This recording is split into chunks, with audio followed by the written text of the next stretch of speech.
noon hour is here. Check it out. And you're locked on to Utah's highest rated, most listened to sports radio station. It's my station. It's my station. This is Hans Olsen and Scotty G on 97.5, the KSL Sports Zone. Hey, happy Friday. Let's get it. 97.5, the KSL Sports Zone. It is a football Friday. And I tell you what, the one thing about Football Fridays is Hans and I are always heading somewhere. Now, fortunately, I'm in Logan tomorrow, so no flight for me. But Hans, who normally does as good of a job as he possibly can to schedule flights so that he can be here for the show, BYU gives him a little bit more flexibility than I get with Utah State. And but the problem is getting to East Carolina is not an easy thing. And so he has got like 3 flights, 2 layovers, which is not going to put him in the best of moods. I would not want to be a Delta representative for that first one for him. So, he's not going to be in a happy mood because, A, he's missing the show, and then, B, it's going to take him forever to get to East Carolina. Greensville, as he gets set for BYU and East Carolina, which should be an absolute fun game coming up tomorrow. And then I got a call from our good friend Ron McBride this morning, and he is severely under the weather, caught the flu bug, which apparently has just kicked his tail pretty good. So Mac is going to join us via the phone at 1:05. Alema Harrington will be here. And then at 1:30, we'll let Mac get the rest he needs to get ready for next week. And Riley Jensen's going to come by. So we're going to patchwork things a little bit. It's a bit of an audible Football Friday, but you're still going to get great football analysis, and you're going to get great insight. And you know what? We may not have Hands, but you know who we're replacing him with coming up in about 20 minutes from right now is, I don't know, probably one of the best safeties to ever play. Certainly the best safety to play at the University of Utah, one of the best safeties to play in the NFL. And if I had to vote, a surefire Hall of Famer, Eric Weddle, and maybe will join us coming up. A guy that knows a little bit about playing both sides of the ball in a game. Yes. Something that Utah's been doing frequently.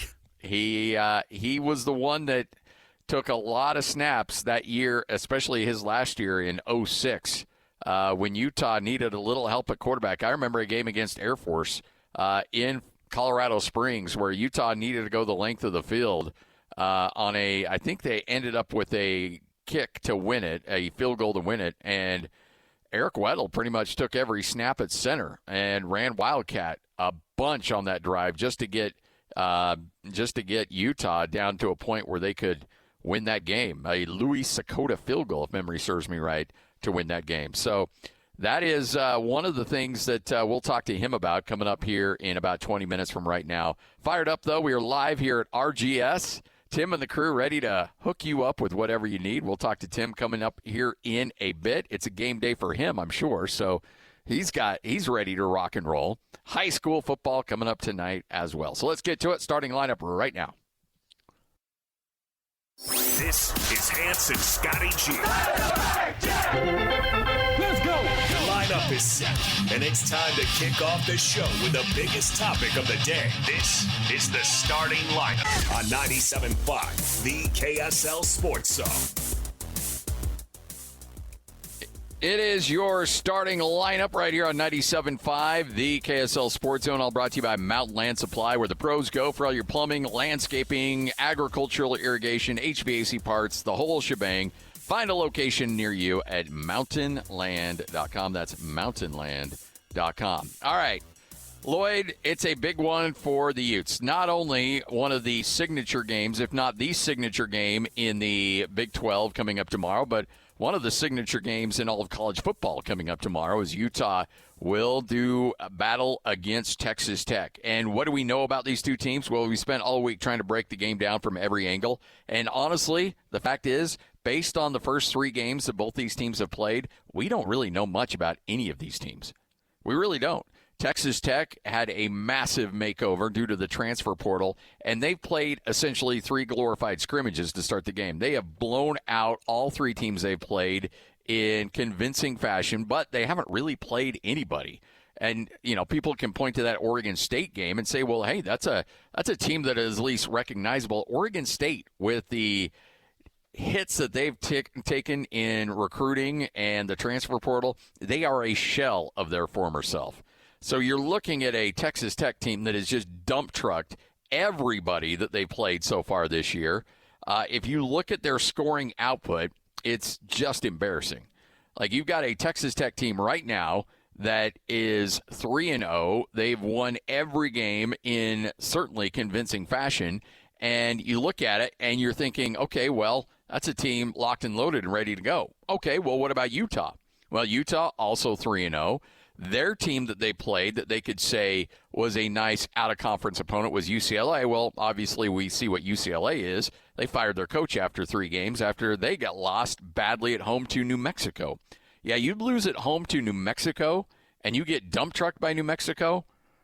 Yeah, your coach is going to be in trouble, and he's gone, so you can see where UCLA's at. And then you beat Cal Poly, then you go to Laramie and beat Wyoming. So what do we know about Utah? Well, not much either. So I think you're going to find a good litmus test for both these teams, and I guarantee the same thing is being said in Lubbock right now about their team as everybody's saying here in Salt Lake City about the University of Utah. How good are you? How good is this team? Because you've got Texas Tech, who's beaten Arkansas Pine Bluff, the mighty Pine Bluffers, 67-7. Then Kent State, 62-14, and then Oregon State, 45-14. They're outscoring their opponents on average 58-11. All right, so you would think, okay, well, Texas Tech's coming in with all this momentum. Well, Utah comes into this game also 3-0, also beating teams badly.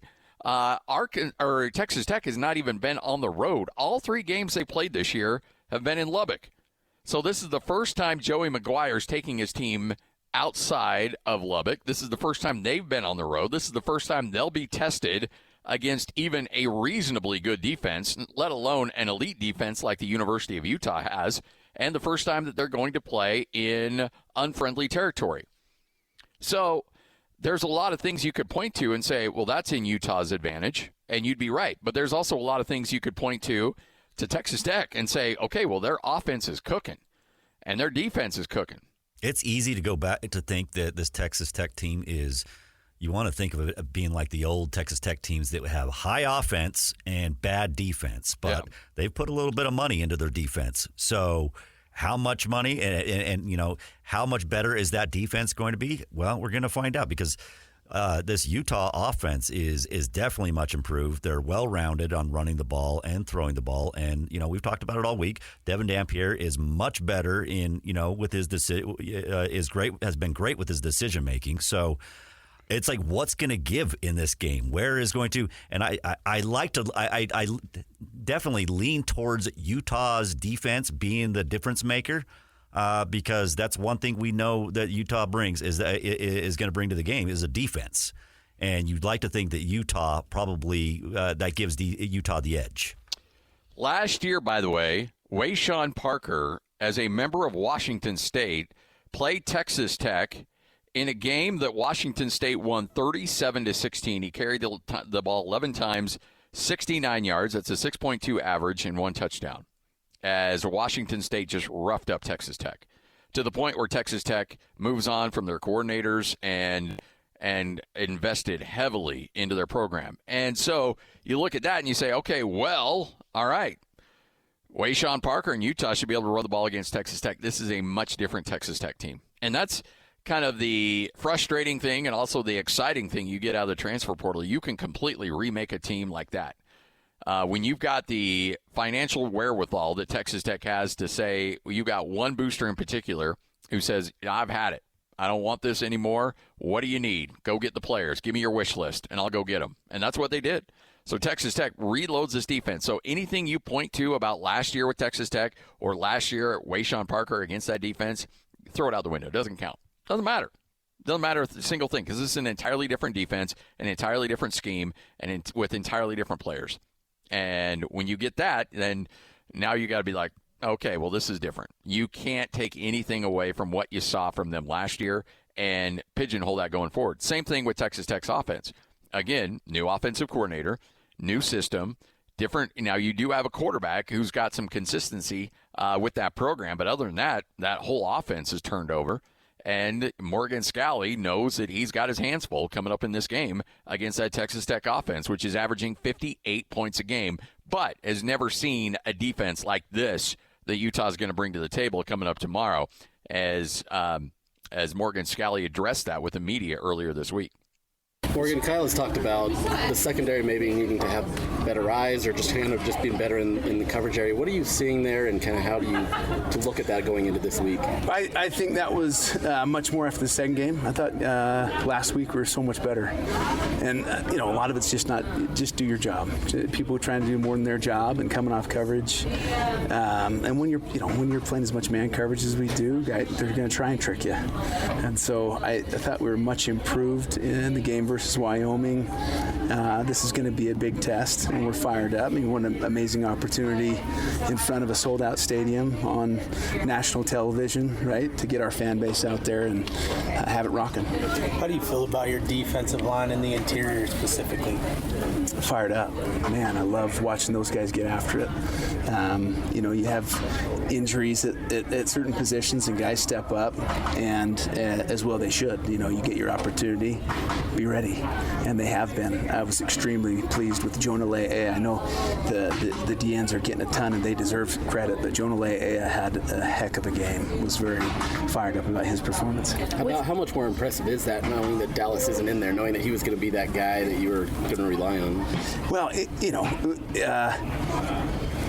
we expect it. We expect it. And if we don't expect it, that's on us. You have to be able to have belief in your depth and belief in the development that's going on. And so that's a credit to Luther Ellis and Lewis Powell and what they've been doing with those guys. And excited for them this weekend. With Rabbit going down, how does that affect the rotation that you're going to see at safety for the remainder of the season? We've been dealing without him for a couple games anyway, and so now you're down the line. Guys have to be able to step up if injuries happen, and so the other thing is we feel like we have versatility enough to put the best 11 out there. If it's not a safety, we'll see. Where do you want to see improvement in terms of safety play this week? I would just say less missed tackles, and those are tackles that are hard to make. The ones that everyone sees, those open field ones, those are hard. I missed a lot of them, there's some technique to it. A lot of it's, not crossing over. So, we get a ton of work here on Tuesdays of being physical and wrapping up, and we're missing a few too many tackles. But I thought, the last two games we've had single-digit missed tackles, and that fires me up. John Daly's obviously emerged as your guys' primary guy in the defensive end room. Just walk me through his offseason and just his performance the last 3 games. Well, John's been great at seeking feedback. A lot of guys don't want feedback. They want to be told how awesome they are, And John really worked at his flexibility and the things where he was deficient. And his relentless effort, his discipline, his hard work is paying off, and you're seeing it. So I'm excited for him because of that. You talked about wanting to stop the run better this year than maybe opposed to last year. You're holding teams under 230 total yards. I mean, is that kind of where you want to be at, or kind of where are you at right now in that? We're 3 games in. I don't think you know who you are until midway through the season, but we're doing a nice job. I would have liked to have seen us finish better, and that last drive against Wyoming, a lot of that's just on me and my calls, and so I put that on me. But I'm pleased with the physicality. I'm pleased with the improvement in tackling, and we just got to improve every single week. There he is, Morgan Scalley. Got to improve every week, and that's something that's Utah defense. Now, we could also say, look, I've said this Texas Tech offense has not seen anything to the level of this Utah defense. Well, we could also flip that, too. This Utah defense hasn't seen anything offensively like what they're going to see out of this Texas Tech offense. So, again, we all assume that Utah's defense is going to play very well in this game and hold Texas Tech at least somewhat under control, at least compared to what they've done the previous 3 weeks. And I do anticipate that's going to be the case, but also know Texas Tech's going to score some points. They got way too many weapons. They got way too many opportunities and the ability to really create problems for this Utah defense. And, you listen to Morgan Scalley, he knows that. He understands that. He gets exactly what they're dealing with going into this one. So I cannot wait. This is must-see TV. I am fired up that this thing starts at 10 a.m. too. If Texas Tech, by the way, if Texas Tech comes out and scores right away, don't be alarmed. There's the Utah is going to be filling out what Texas Tech is doing offensively, and it might take a sec to get their feet underneath them. Yep. And yeah, I think you bring up a good point, Lloyd, because I think that you're going to see. Don't get too overly concerned about what you see here in the first series or two of this game. I think that you're going to see games that are going to be right down to the wire. I think you're going to see some things accomplished by those individual teams that as the game wears on, you'll probably see teams really settle in, especially on the defensive side. It wouldn't surprise me if you're looking at a 14-10 game after the first quarter and then a 24-21 game for a final, where you see some early scoring and then these defenses settle in and they'll get themselves right. All right, 12:21. The great Eric Weddle is going to join us coming up in about 10 minutes from right now. He's accustomed to seeing big games up there in that stadium and playing in some big games up there in that stadium. It's a Football Friday right here on 97.5, the KSL Sports Zone.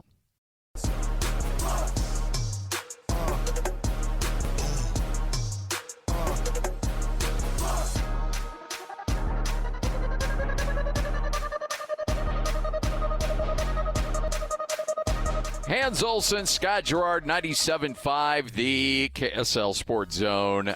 Not only is Hans traveling to East Carolina for his BYU broadcast coming up tomorrow, he specifically scheduled it so that he didn't have to talk Utah with our next guest.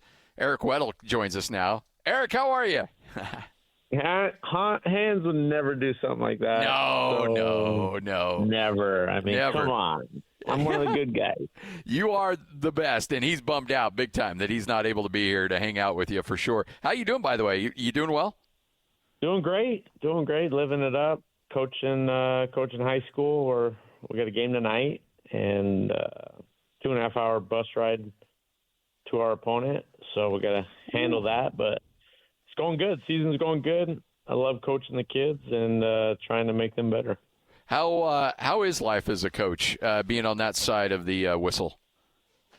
Yeah, it's a lot in the sense of it's just different. Being a coach, running a program, there's a lot that goes into it, and I really just salute and really admire all high school coaches and head coaches out there, because nobody knows how much you put in and pour into these kids unless you're in it. And so I do like the opportunity to be an example to these kids and try to inspire them and teach them what it means and what it looks like to be a good father and husband someday. And hopefully they'll take something from their time with me, and it'll make them better. I'm not asking you to point out anything specifically, but have you had the tough conversation with mom and dad when they're like, "Hey, why is Junior not playing?" I don't talk to parents. I have a parent meeting in April and a parent meeting the first week of camp to remind them that their sons need to self-advocate for themselves. I won't entertain any conversations about their son football related. If they have a problem, then they need to take accountability and come speak to me one-on-one about their role in their team. How do they improve? How do they get what they want? And I don't.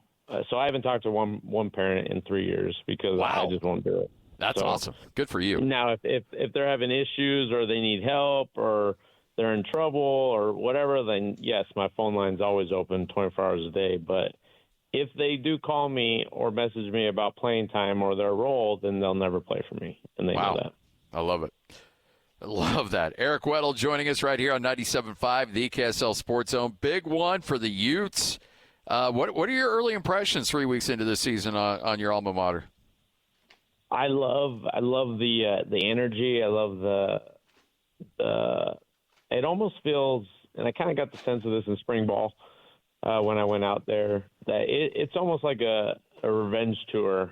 And when the team takes the field every Saturday or Friday or whenever they're playing, that they're out for vengeance from last season, and that wasn't us. That's not what we're about, and what we put on tape and how we played last season. So I can sense that. I can feel that. Like they're out to destroy people, and that's exciting. And I love the additions, obviously on the offensive side, and the coordinator, coach back, and then the different guys we got on the team, and the dynamic and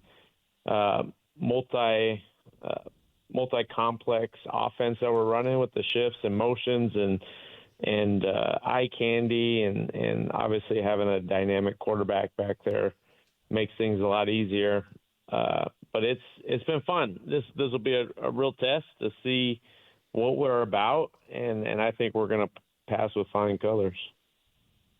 As a former defensive back in the NFL and college, of course, as well, when you've got a quarterback that has that multi-threat option, that obviously is looking downfield, looking to make the throw, but if he needs to tuck it and run it, can cause all kinds of problems. What pressure does that put on a defense? Yeah, I mean, it just makes life a little bit more stressful for the coordinator and for the defense. You can't make a mistake. You got to have great pass rush lanes. You got to have great stunts. You have to have a pass rush plan, right? Like, forcing him to, if a runner you always try to force him to the left. If he escapes right, then it's probably going to be not a good play for you, right? Because he can run, and guys are usually better throwing on the run to the right, or their dominant hand throwing. So you could cover the concepts and everything, and the guy extends, and now the guy gets open because he breaks off his route. So it becomes problematic. I think the elite defenses and elite coordinators, when you're going against a running quarterback, when they run around a bunch, it tends to catch up to them. I still think at the end of the day, when quarterbacks pre-snap know what you're in, know how to attack the defense and get the ball out on time, and beat the defenses that way with your arm and your mind, not so much with your legs. Now, you use your legs as an advantage at a timely fashion, but ultimately you got to win with your arm and your brain attacking defenses. So that's what I want to see from Devon as the season goes on, is to get the ball out, because if we want to get where we want to get, which is the playoffs, going against that style of defense where the D linemen and linebackers are as fast as you're going to have to win with your arm. You overlapped a little bit with Morgan as a player. Did you know pretty quickly that guy had the mental aptitude to be a high-level coach?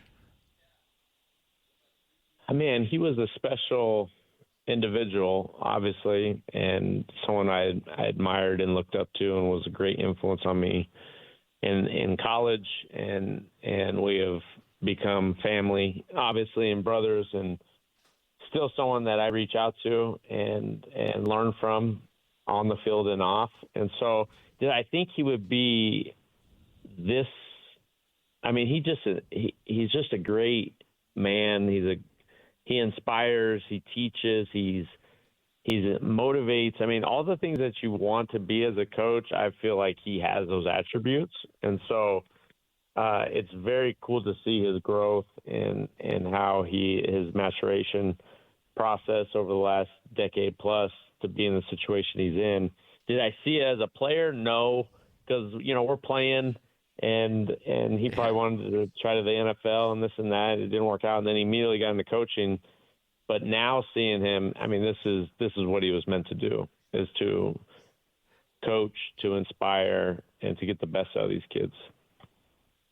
Did you lean on when you took over that high school program? Did you reach out to people? I mean, I'm sure you've been surrounded by great coaches your whole life, and there's some that you're like, okay, I'm going to steal that from, and then other guys you're like, okay, he's showed me what not to do as a coach. So I'm sure you had a wide variety of dudes that you worked with and around that you stole a bunch of stuff from. But did you reach out to a lot of people and say, hey, can I pick your brain about this or this? And what was that process like for you? I didn't really, like you said, I've been around some amazing leaders and head coaches that over the course of, 4 years in college and then 14 years, I've taken a lot of notes and a lot of things that have inspired me as a player, and then what I like and don't like from coaches. Over the course of my career, I've had amazing coaches, position coaches, coordinators, and head coaches, and I've had some not so good ones. So what makes the difference, right? How do you ultimately get the best out of your players? How do you keep them together? How do you inspire? How do you navigate all the personalities, right? Like the different levels from high school to college to NFL, there's different nuances as a head coach on what you need to do and what you need to focus on. So I've actually reached out to more of high school coaches around the area and asked for guidance on certain things and how they've handled certain situations, or it's just different. Like I played in the NFL. You basically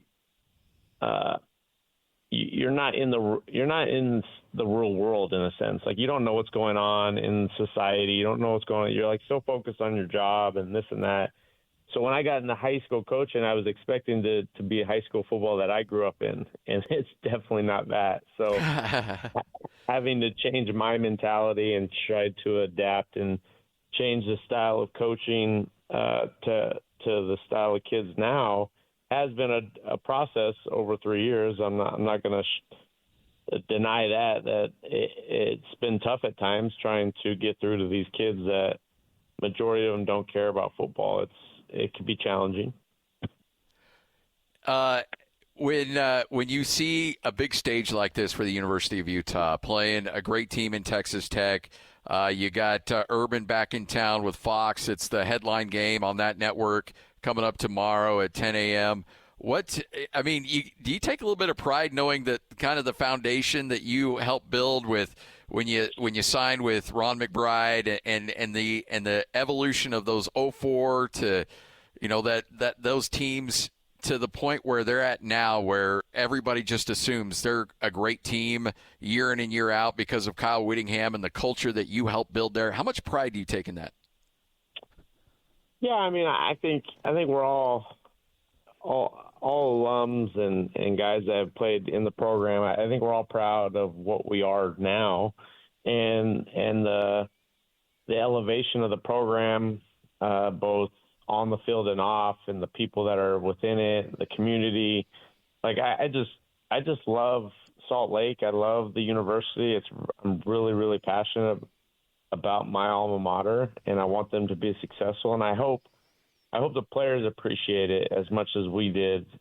The days of guys being there for 4 or 5 years are long gone, but that doesn't mean they can't have an impact and they can't have a lasting impression of our university that means a lot to a lot of us. And so do I think I had really an impact on where they are now? Not really. I think we just played a part in our job, and the elevation is because of the guys after me and doing their part, and the coaches and inspiring to be something great. That's what you're trying to do on and off the field. The GM of the Broncos was talking about, so Karini Reed was undrafted, and he gets a 53-man spot with the Broncos coming out of the University of Utah. And he was asked about Karini Reed, and he said, well, he's everything we want in a football player. We've had so much success with those Utah guys. They're all smart and instinctive. And when you have a chance to bring one of those guys onto your team, you always have to look at it. So there's a type when Utah produces players and they get into the league. Everybody knows if you're coming from Utah, you're going to be this kind of a player. What is it that Kyle Whittingham is able to establish to where the players that come out of his program have that MO where GMs are like, well, yeah, let's give this guy a shot because he went to Utah? Yeah, I think it's a team first mentality. Whatever it takes for the team and buying into what that ultimately is, and that's being tough. It's being physically and mentally tough. It means playing for the guy next to you. It means really buying in to your teammates and learning about them and growing and really building a relationship that'll last a lifetime. I think we're one of the few programs across the country that still value continuity, value culture, value commitment, value loyalty, and we really preach it. I mean, no outsider is ever going to be the head coach at Utah, right? Like, it's not a place that an outsider can come in. It's you either have played there or have coached there or learned on what Utah football and what we expect here, because it's a special place, and you know the type of player you're going to get at the next level. You don't want a guy that's going to be a headache, or a guy that's not going to buy into what you're trying to do, or who's going to be a professional, who's going to work hard, who's going to come in, already know how to break down film and how to be a pro and how to make sure they're doing everything, trying to do everything right on and off the field to prepare themselves to play great on Saturdays. And I think that's what we do better than most, is preparing us not just for football, but for life, to be successful in whatever avenue you're going to be. So I know it's a crazy time as a coach, but also you've got a son that's now being recruited. What's recruitment like now different than, and I know the answer is going to be everything, as opposed to when you were recruited back in the day? Oh my gosh, it's just insane. I mean, it literally is. It's hard to comprehend, if I'm being honest.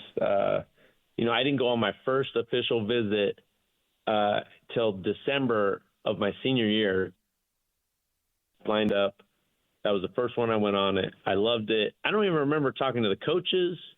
I just remember going out to dinner, and then I hung out with the players for the next day and a half. And or now it literally starts we've taken Gage to. They're unofficials, but they're basically visits. We went to Oklahoma 2 weekends ago, and we went to the game Saturday, Sunday. We were able to hang out at the facility, meet with the coaches, tour the school, and it's just as a it's just wild. But everything is expedited nowadays. They want to know. You want to start building the relationships earlier. Figure out if this is actually a place that you could play at. Do you like what from the coaches to the system to the location, this, that, and the other? And so we're just kind of taking it in stride, and I'm just along for his journey and his ride. We're going to be up there for the last home game for Utah for him, and then BYU that weekend after. So it's just crazy. It's crazy to think that he may have a chance at the next level, and so seeing that dream maybe a reality has just made him work that much harder. Is it, as a dad, is it hard to not be, because ultimately you want it to be his decision, and I know you well enough that you're going to be like, hey, I will support you 1,000%, whatever you decide, but you also have opinions on coaches and schemes and things like that and fit. Is it hard to kind of just say, I'm going to let you make your decision, I'm going to help you, but ultimately it's your call? I mean, it's got to be difficult to a certain extent. Yeah. We have an open dialogue, and he's a very direct vision, goal type kid, right? He wants to be pushed, he wants to be coached, he wants to be developed, and he wants to play in the NFL. That's what he wants to do, and he wants to be better than I was, and he wants to carve his own path, right, and be his own man. But I also remind him of what's most important, right, who he is and what he stands for. And also there's so many different factors, as you guys know, from coaching to scheme to what do these schools want you as a position, as a quarterback, as a safety, who's already there? Are you going to have a chance to compete as a freshman? Are you not? Are you going to be sitting? All these, is the coach even going to be there in 3 years, right? It's so many things that factor into it that you're kind of just going with the flow right now and just taking all the information. And then as time gets closer and the decision, I'll give him my opinion. And then it's his choice at the end. Yes, I would love for him to go to the University of Utah, but I don't. It's his decision, and he's a big thinker. So he could be wants to do his own thing. I don't know, and time will tell. But it'll just be amazing if he's lucky enough to even get a scholarship, because it's so hard. Before I let you go, you got Smith Snowden, you got Lander Barton, you got other guys that are playing both ways on this Utah team. I remember that 06 team. There were a lot of times you were back in Wildcat taking direct snaps. What's it like as a player at this level to go, because a lot of these guys did it in high school and it was no big deal, but to do it at the collegiate level and at the Big 12 level, what's that like for these guys? Yeah, I mean, I think it's awesome. I think it's cool, unique.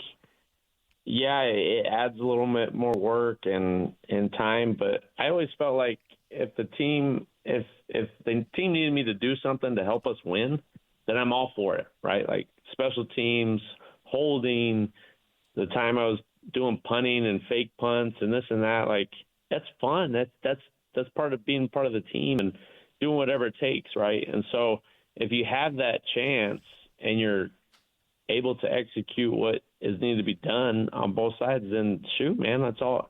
It's awesome.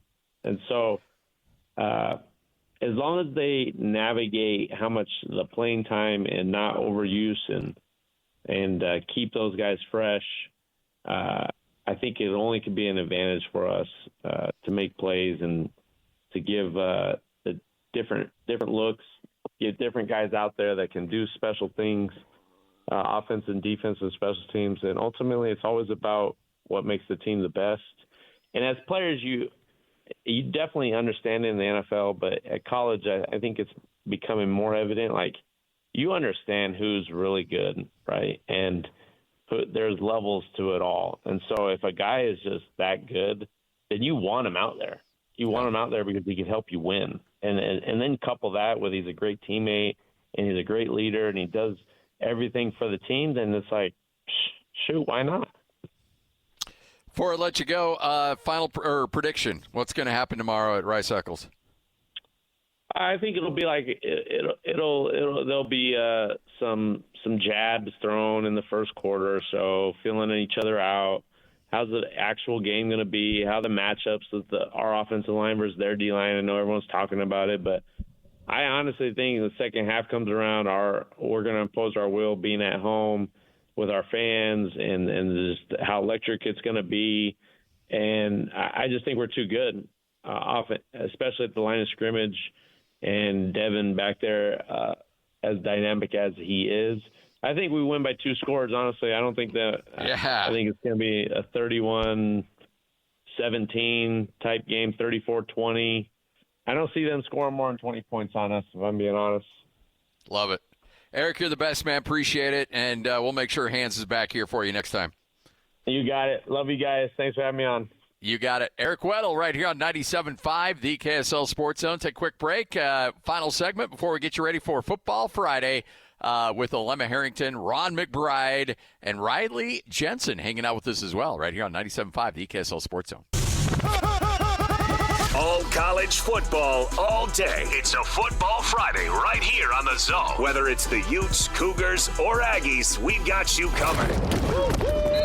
This is a Football Friday edition of Hans Olsen and Scotty G, presented by Mountain Land Supply on 97.5, the KSL Sports Zone.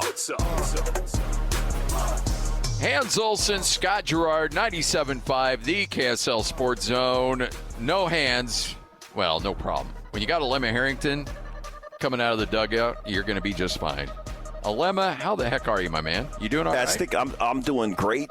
Last night at a high school game, that broadcast, I don't think, I said this on the broadcast, I don't know that you could have scripted it any better. Now, it's a rivalry game. We're talking about Skyridge versus Lehigh. Skyridge, the new school, and they're literally 3 miles away, just across the freeway from each other. They don't like each other They don't like each other. And, in fact, when Lehigh took the field and Skyridge, they took the field at the same time, which they, usually they'll let the the visiting team get on the field, then and it was homecoming for Skyridge too. But both teams, it's almost wondering if there was going to be something at the 50-yard line. And the emotions, for the most part, were kept in check. There wasn't anything dirty. It was, a cleanly played game. But it had everything. Lehigh goes up by 2 scores on quick scoring strikes and a couple of interceptions early on for Sweetwine, the quarterback for Skyridge. And you wonder if he's going to be able to rebound from that. And the answer is yes, that he did. He found his poise, threw one more interception in that game. But then Skyridge ends up getting a pick 6 on Hollingshead, which is the quarterback for Lehigh.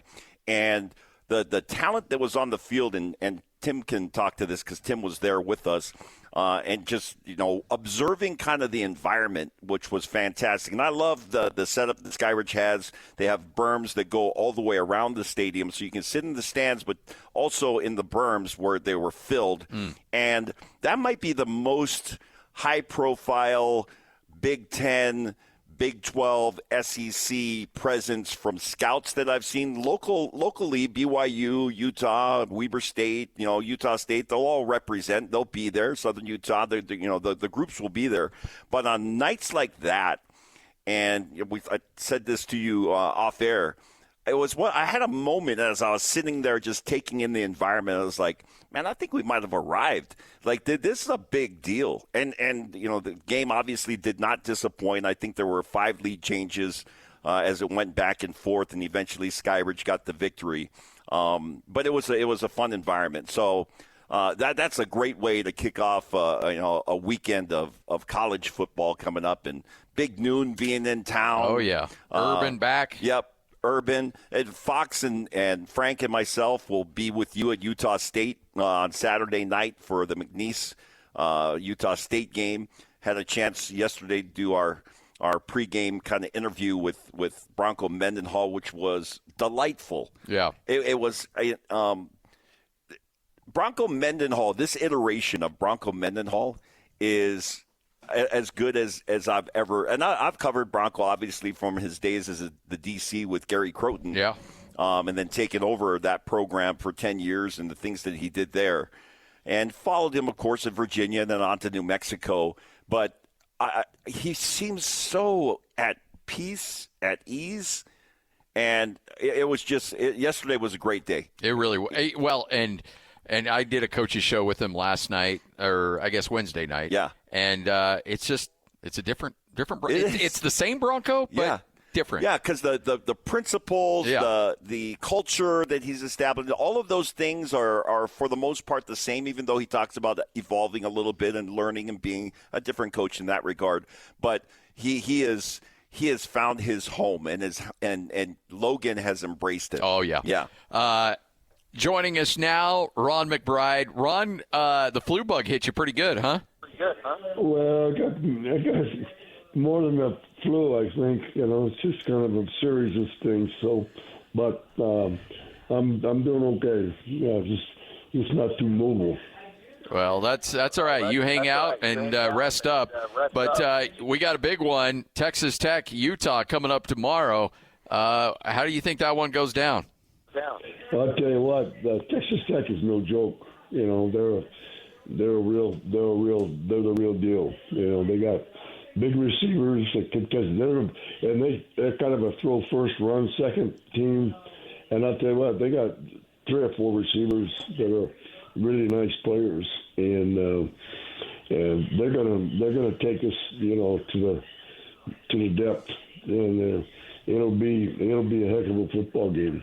And this will be a real test for Utah. Coach, Alema and I were just talking about high school football, and a great one last night, Lehigh and Skyridge. They went back and forth, and Alema was on the call on that bad boy. But just to go, the evolution of the quality of players in the last 10, 15 years here in Utah, from where it's been to where it's at now, just how dramatic is that?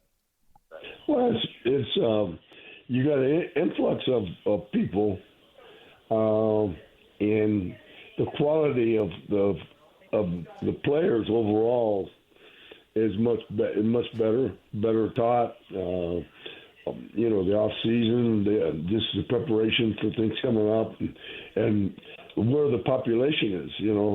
The population kind of indicates what kind of chance you have for success, and so it seems like going south. It seems like down in that area down there is a lot of good players and affordable housing and things are relatively good, and where we're suffering in the town level is probably up here with East now not very good, Highland not very good, on and on, because the numbers are not the same, and you don't have the younger generation going through these schools. Skyline has a couple of kids that are good players, a quarterback, and his brother that transferred from New Jersey. They're both really good players, and they kind of ignited a little bit to the Skyline program. But it seems like most of the good players are down south, and then in the north we have some good players. So, but kind of in the Utah Valley, not as many. The Brightons, the Binghams, you seem to be suffering a little bit. I do like Brighton's football team. I don't know why they're struggling a little bit, but I think their personnel is pretty good. It's not just the BYU anymore, Alema. It's the Utah County. The Utah County's got some good football. And to Coach's point, and Coach, we talk about this, frequently, that high school football does tend to be cyclical, right? And a team that, I think of Jordan when Eric Kerr was there. I think of Alta when Hamilton was there. I think of, the different, places that, as we're talking about, and Highland for that matter, and Skyline and Olympus and those teams that right now might be kind of on a down part of the cycle in this cyclical, journey that high school teams go on.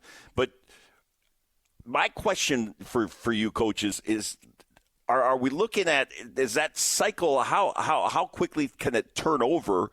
Or are we looking at, Jordan may never be good again. Alta may never be good again, to the point where they're competing against, or for a championship. How much of that has to do with, the cycle and its natural, lifespan? Or are we looking at, everybody's going to a certain number of schools, whether it be corner or that Region 3 group? Is it to the point where it's going to be like college football and you got the Big Four and then everybody else? Well, it seems like, for instance, up in the valley right here, West High School seems to have really good players. Yes. And when the coach, he was coaching at East as an assistant, and then when he went to West, a lot of those kids that were playing at East went over to West. Mm-hmm. And he's got good players. And then when they let Alema go at Alta, all of a sudden those kids that were going to school there were probably 15 of them. A day later, they're all in another school. Yeah, and Kepa Niamatolu was up at Lone Peak, who would have been at Alta. Right, and so the kids seem to move with the coaches and move with where they think they're going to get recruited, and that's a big thing for these kids. They want to be at a school where they can get recruited, and the college coaches are going to come and watch them all the time. Yeah. So it's definitely an evolution. And then, out there in that Harriman area, it's the amount of people that live out there is amazing. And so they, their little league programs are good. The high schools are good. It's a pretty refreshing. That's Coach Ron McBride right here on 97.5, the KSL Sports Zone. All right, let's talk about the BYU, Coach, going east to take on East Carolina. I don't know if you've had a chance to watch much, but Hans and I have been looking at game film on East Carolina throughout the week, and we keep texting each other like, wow, these guys are a problem. This quarterback's going to be a problem. I talked to Gary at his Hall of Fame thing up at Utah State in Logan, and he was very aware of that offense of East Carolina. Just how much of a challenge is it going to be for the Cougars tomorrow?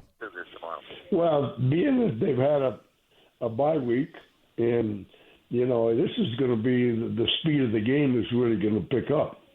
And so now, whether they're ready for what's going to happen or not, we'll have to see. Would really depend on, them selling that to their players, that these guys are really good. They're going to give us some problems, blah, blah, blah. So it'll be interesting to see, because this will be BYU's first real test. I would agree that this is BYU's first real test, because you take a look at whether it's Portland State or Stanford, and you saw some things, but you still look at it and you think, well, what is their competition? And I think that this will be a true test for a couple of reasons. Number one, and David James likes to talk about the 2 time zones and how that can impact your win-loss record when you're traveling. But going on the road for the first time, for Bear Bachmeier and this offense led by their quarterback, I think is probably the biggest challenge. Because my question as I'm looking at BYU, it's so hard for a freshman to be a vocal, and I don't know if Bear Bachmeier is necessarily a vocal guy anyway.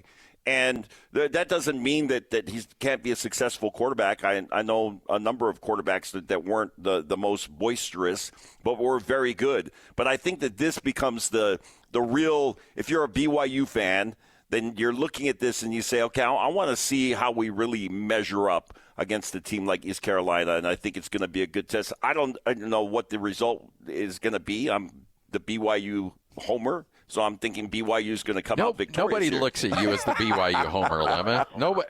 Everybody sees you and they're like, that's a fair and balanced guy that is right down the middle.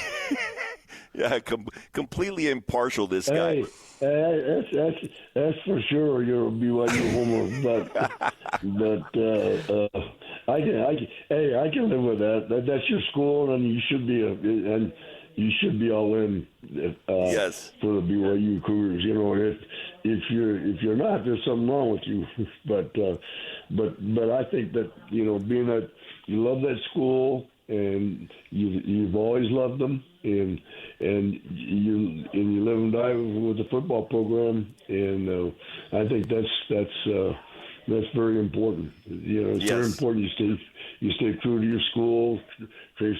And you go through good times, you go through bad times, but you gotta stay on the wagon. Yep.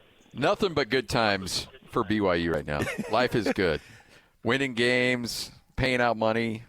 God bless America. Let's go. Hey, Coach, we're going to let you go, man. We appreciate it. Get feeling better. Let's get you back here next week. All right? Love you, Coach. Okay, yeah, I'll be here, man. So, yeah, we'll get it going. Where's Rice today? Hans is on his way to East Carolina. Oh, that's right. Yeah, he's the play-by-play guy or whatever, right? So he's whatever. Yeah. Whatever he's doing, but he's on a plane, and then you're on your car. You're getting in your car, ready to go to Logan. Yep. And I don't know where Lema's going. Where are you going, Lema? Well, I'm actually, tonight we got Lone Peak Corner Canyon, but tomorrow Fox and Frank and myself will be calling the game on the Mountain West Network for Utah State, McNeese State. Oh, my God. You guys are moving up. You and Frank here. You and Frank. Hey, geez. Yeah, hey. This is a big time now. Yeah. I love it. Coach, we appreciate it. Thanks for hanging out with us. Get feeling better, all right? Thanks, Coach. All right, man. Bye. There he is. You know what? You can tell he's a little under the weather, but he's still going to get those shots in. Hey, he's a gamer. Yeah. You know what? He was probably, laying down and not feeling great, and as soon as the phone was handed to him, he was ready to go. Yeah. He demanded that he join the show. Yes, he did. Like, Vicky texted me this morning, and she's like, he's in a real, he's not feeling well, so don't worry, if he can not be there. I'm like, don't worry about it, Vicky. It's totally fine. We'll make it work.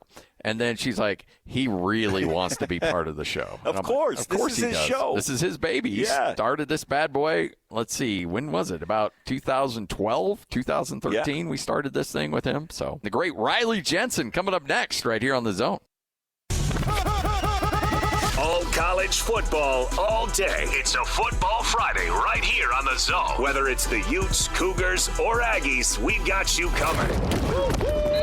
This is a Football Friday edition of Hans Olsen and Scotty G, presented by Mountain Land Supply on 97.5, the KSL Sports Zone. Hans Olsen, Scott Garrard, 97.5, the KSL Sports Zone. Hey, remember, we got a busy day coming up tomorrow. Make sure to tune in to Real Golf Radio, Brian and Bob, tomorrow from 6 to 8 a.m.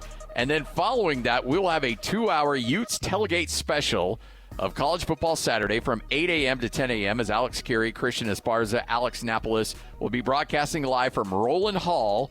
Come hang out, enjoy some good food and games, and get you ready for that 10 a.m. kickoff for Utah and Texas Tech. All right, the man himself is back on the airwaves with us, Riley Jensen. How are you, man? I'm good. I'm really excited to be here. It's been a while since I've done a live remote because it's a little different, better equipment. Yeah, it looks a little better. Yeah. It looks like it's not baling wire and duct tape. Like, this is the real deal. Yeah, man, we had like string and tin cans back in the day. Yeah, I mean, I had the tinfoil hat on, making sure. Like, Riley, hold this up. Don't move. Don't move. My arm would get tired. Oh, man. No, it looks good. This Utah-Texas Tech game, how much fun is this going to be? I'm fired up for both games. Yeah. Well, I mean, the McNeese State game I'm fired up for too, but it's Utah State versus McNeese. Yeah. It's just McNeese State. Okay, as Alema used to say on other teams. I said that one time that went and you were really wrong. Bad, and I've never said it since. But Riley, but I'll make sure you Frank don't forget. Have never let me forget that I said it. I'm so glad you're here because normally I only get to make fun of you on Wednesdays. Yes. Now I get double dip. I get double dip. Let's go. No, here's why I'm excited. Number one, the quarterback for Texas Tech is dynamic. He's really good. I love watching quarterbacks play. The quarterback for East Carolina is dynamic and good. Both of them have stats that will blow you away. I think I've gone through and done a little homework before I came today. I was having fun just like looking through some different things. But 70% completion, 11 touchdowns, only 1 interception, about 310 yards per game. But he's also 70% on third downs, which is crazy. Here's the blemish in the armor, if you will. Yeah. 5 for 14 for 35% completions inside the red zone. Yeah. So what that tells me with this quarterback is, and I look through their schedule and I look through some different. They played 2 decent teams and then 1 really bad team. Arkansas Pine Bluff, I think, was one of them that they played. What this tells me is inside the red zone, the pressure heats up, the windows get tighter, and there's more man-to-man coverage. Utah is going to do that all over the field. Yeah. So I think that bodes well for Utah's defenses if they can put a little bit of pressure on him and make him throw in tighter windows than he's maybe used to throwing in. Obviously, with Devon Dampier, we all know his stats. He's doing a pretty good job. 7 touchdowns, 0 interceptions. I've been a little bit vocal about, like, hey, man, he can't have 12 interceptions and 12 touchdowns during the season, right? Well, he's seven touchdowns with no interceptions right now, with about 200 yards rushing, which to me, if he duplicated what he did at New Mexico last season with his yards passing and got 800 yards rushing in the Big 12, that bodes really well for the U. So I think there's some really, really cool things there. Now, on the defensive side of the ball for Texas Tech, number 2 in the country in rushing defense. Yeah. So they're going to be tested. The offense for the University of Utah is going to be tested. They fall off a little bit in the passing game, but every team really wants to stop the run and make you one-dimensional and make you throw the ball. So now you're looking at a team total, though, is still 15th in the country. So look, this offensive line for the University of Utah, Devon Dampier, they're going to be tested, and they're going to make Devon throw the ball down the field. And if he can't keep at his 70% clip where he's been doing it, this could be a really, really tight game. I see this as being a really tight game, personally. Do you, in watching Devon Dampier as a quarterback, do you feel comfortable that if Texas Tech does sell out against the run and they are able to slow it down, that he can make those throws down the field? So this is what I like about Devon so far. Now, I watched him play at New Mexico last year. Some of the things that happened last year, he would force some things because I think there was a lot more weight on his shoulders. A lot of backyard football. Yeah, and because he was the best athlete on the field. Yeah. He's now certainly one of the best athletes on the field, maybe not the best in this conference. But this is what I love about Devon. He doesn't try to be something that he's not. I don't think that he's out there trying to show everybody that he's a great passer when he should take the run. Like, I think he takes what the defense gives him. If he's supposed to run, he runs. If he's supposed to throw, he throws. I don't think he's afraid to throw the ball downfield. There's been guys that have been wide open so far. I don't think they're going to be as wide open against Texas Tech. This is going to be a good test for him. I don't see his throws as problematic downfield. I don't think he's a natural thrower. Like, I don't think that's his most comfortable thing, but I think he's really worked on it, and I think he's plenty comfortable to make the throws downfield that he needs to make. But man-to-man coverage, one of the things that's a little bit different about the Big 12 is there's a lot of 3-5-3 reads, and one of the things he's going to have to be really, really good at is he's going to have to make sure that the protection check is correct so that he can throw the ball downfield. Because just trying to explain it real quickly, a 3-5-3 defense, it becomes really, really confusing on which side of the line they're going to bring a blitz. And if you're not familiar with it, a 3-5-3 defense can be problematic in your protection scheme because you might slide it to the right thinking that they're going to bring 4 guys to your right side and they decide to bring 4 from the left. And now you're in a tight situation trying to get rid of the ball, trying to dump it off real quick. Are you saying that Devon is making that call at the line of scrimmage? Or I don't know. Yeah. When I was playing with the good offensive coordinators that I played with, he always said, I want you to do it, and here's why, Riley. If you have to pick your jaw up off the ground, you're not going to miss it the next time. Right? Yeah. Now, there are some teams, and I think BYU – I'm sure Bob Petrino said it that way, too. he might have added a few more curse words. Yeah. But when you do it that way, I do like it. I put it on my quarterbacks to do that kind of stuff. But I think BYU does it with their offensive line. They do. Either way. They did when I was playing. The guard would make the call, communicate with the running back. And so that's the reason I asked this question, because is it Dampier making that call? Or is it going to be, the center's going to point those things out? If it's not Dampier, he still needs to be really familiar, because if he sees that it's 4 weak and it's not 4 strong, he's going to go, no, guys, hold up. We're going Liz protection here. We aren't going rip protection here, right? And so that's where I think it's really, really important. I think it's so important that the protections are correct if you want to throw the ball downfield against Texas Tech. But I think if Utah – Hans put the number at 185. If Utah can run the ball for 185 yards, that's going to be a win. But he said that's where they need to be to take the pressure off Devon Dampier, because I think Devon can take over a game, but we don't know if he can do that at the Big 12 level. But if they're able to generate 180 yards of rushing, then it should be fine. Well, he's not having to take over the game if they do that. Yeah. Do you see that happen? 185 feels like a lot. That feels like a lot. I mean, Utah's coming in averaging 290 or something like that. Team. Yeah. Right. But, they haven't had the toughest schedule in the world yet. Yeah. Right? So, man, 185 feels steep to me. I think he's going to have to make more plays.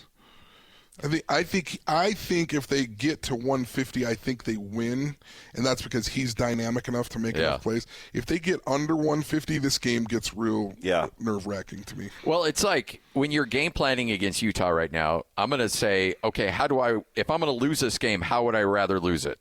I don't want him running the ball for 250 yards. I don't want to lose it that way. No. I'm gonna say if afterwards I'm like, well, Devon Dampier beat us. What are we going to do? With his arm. Yeah. And so if I'm going to go down, that's how I'm going to go down because I like my chances that way as opposed to the other. That's 100% true. 100% true. What I would be really disappointed with is if they put a spy on him because I think that typically takes a defender out of the defensive backfield when you're just trying to spy him.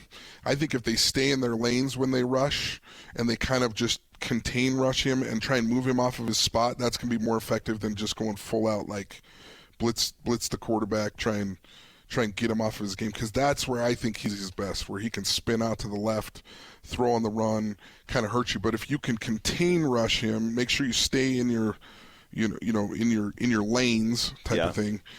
I think it makes it a little bit more difficult. But some teams like to do a spy on. I don't like that because that takes one defensive back out of the passing game. So if you're Beck and Utah's offense, are you looking at?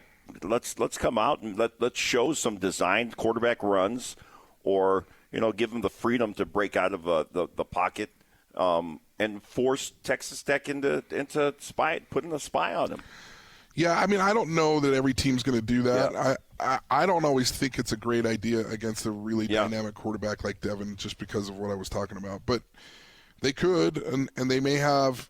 What they may try to do, what I would do if I were them, is I would sell out, stop the run, and then I would mix up the coverages. I'd go 3 cloud, I'd go cover 4, I'd go cover 2, and I would do different things to confuse him so that he just can't feel comfortable in the passing game.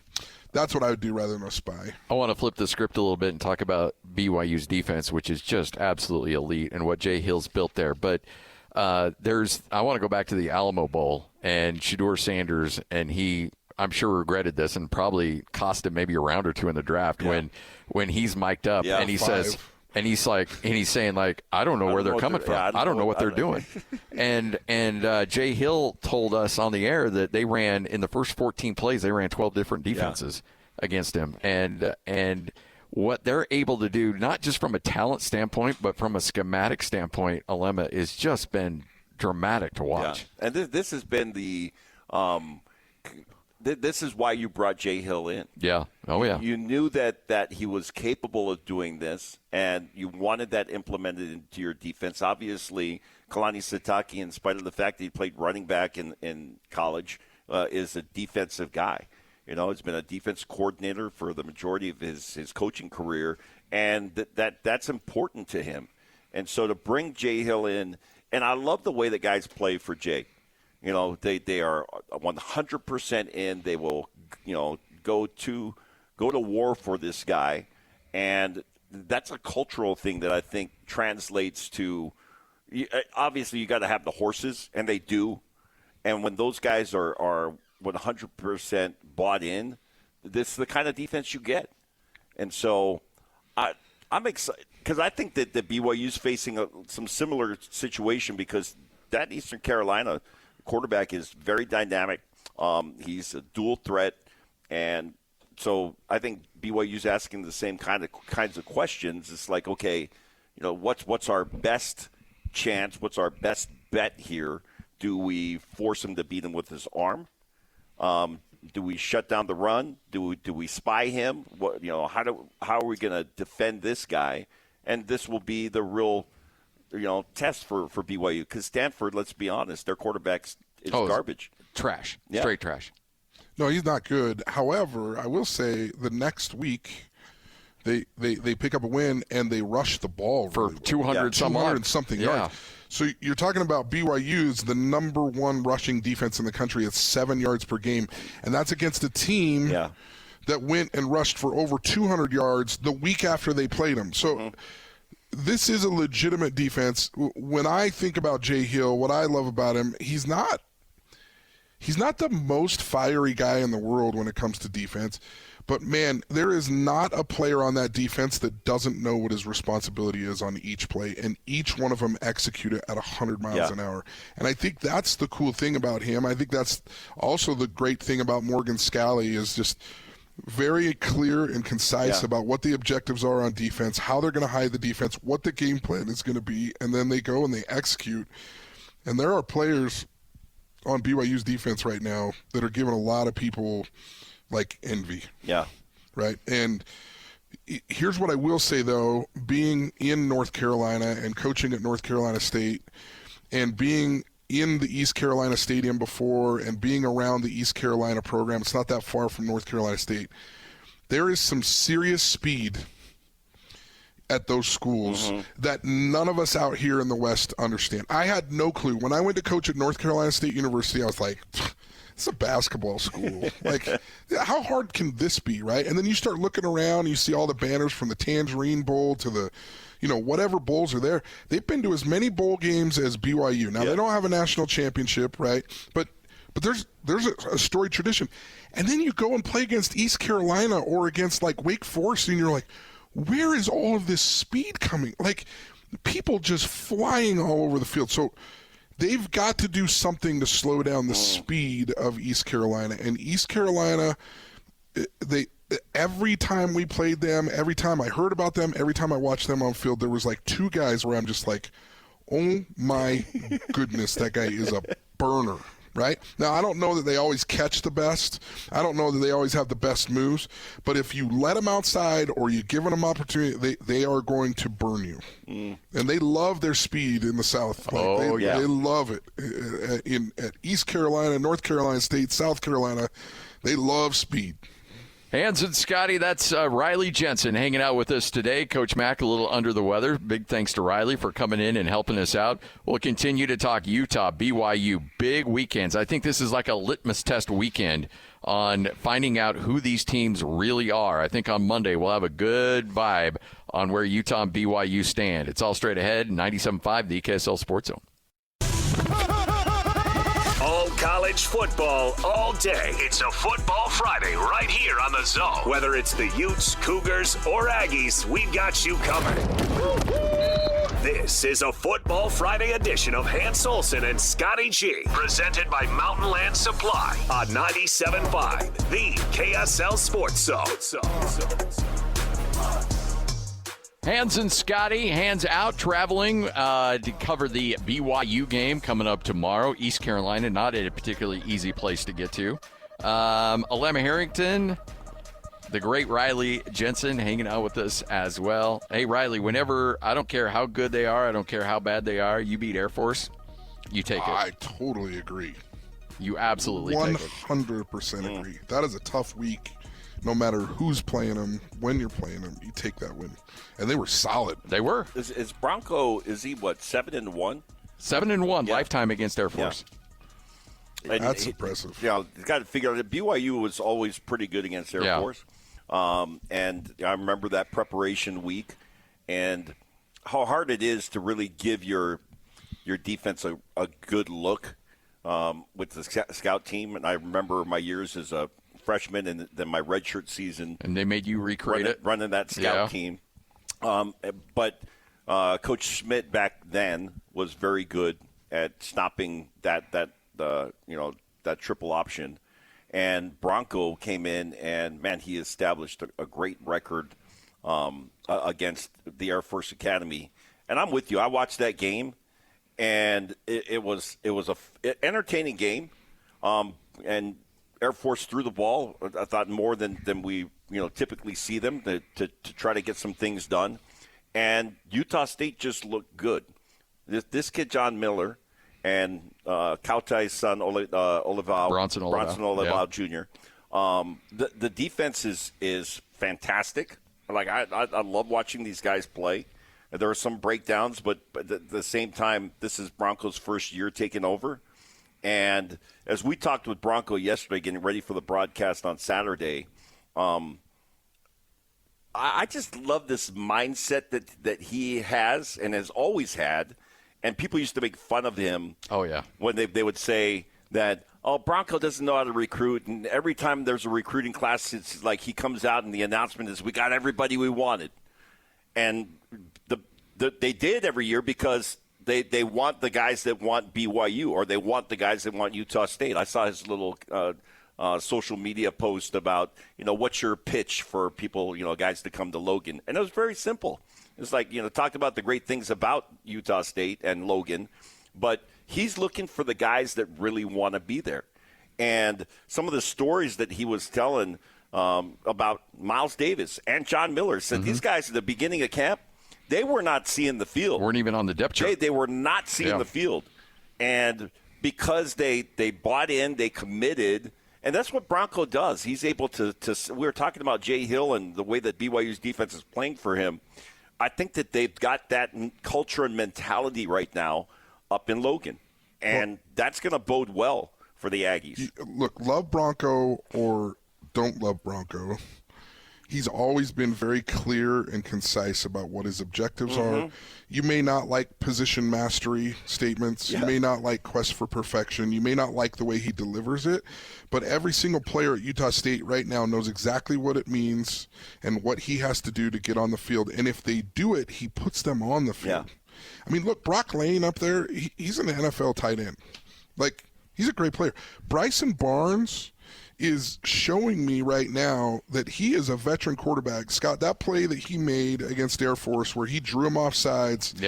I mean, dude, that reminded me of Phillip Rivers when I was at NC State. We got like 4 touchdowns the 2 years that I was at NC State from Phillip drawing him off sides and then throwing it down to Jericho Cotchery for a touchdown down the sideline. I forgot Jericho Cotchery was on those teams. So good. Yeah. It was so good. And that's a veteran play, right? Like, that's just a beautiful football play when you can get an extra 7 points on the board because he's doing – Bryson Barnes is playing a really high level of football right now, and I like the way he looks. I like the way he holds himself.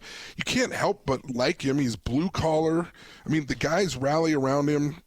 This is such a signature Bronco team to me as far as like blue collar goes. I don't think you could have created a better quarterback for Bronco Mendenhall in his first year than Bryson Barnes. No way. Yeah, you know what? He actually said that, to that effect. Maybe not those exact words, but when we asked him about Bryson Barnes, he basically said, "I can't think of a better quarterback for our situation. Like, he is the perfect fit for me and what we're trying to accomplish here." And what a gift to be able to have this guy that's got Big 12 experience and or Pac-12 experience, and he comes in and he's able to, take over a leadership role with your offense and really with your team.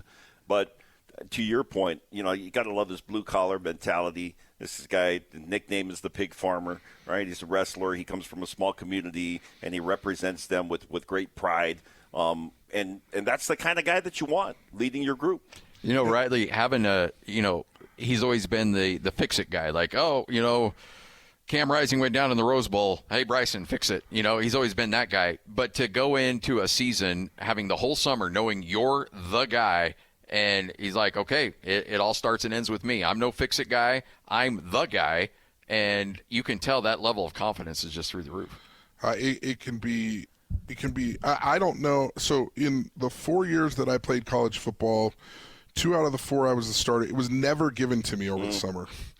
I have no idea what it would feel like. Yeah. Do you know what I mean? Yeah. I won it by the end of, like 2 weeks before our first game is when I always won it. And I just always wondered what it would be like to be able to go to the summer workouts and like, hey guys, we're doing 7-on-7. You're running here. Yeah. You're running here. We're doing – it gives you a level of confidence that you can't really replicate. Now, as much as – Alema's gushing over Utah State right now, just remember he loves them because they're old BYU guys. Yeah. It's like when I'm with Frank, he loves Utah State when Gary Anderson. Oh, it's a nice program you got up there because Gary Anderson's the coach, right? Like, I know what you guys are doing. And we don't like it. I'm not falling for this. You know who's playing really well are those linebackers, John Miller being led by Jan Jorgensen. Right. I mean, you go through the staff, Riley, and it's Bronco Mendenhall, it's Jan Jorgensen, Nick Howell. Nick Howell. Well, and Kevin McGivern's from Utah County. That's where he came from. I'm surprised you didn't throw that in. You just can't co-opt everybody. 97.5, the KSL Sports Zone. All college football, all day. It's a Football Friday right here on the Zone. Whether it's the Utes, Cougars, or Aggies, we've got you covered. This is a Football Friday edition of Hans Olsen and Scotty G, presented by Mountain Land Supply on 97.5, the KSL Sports Zone.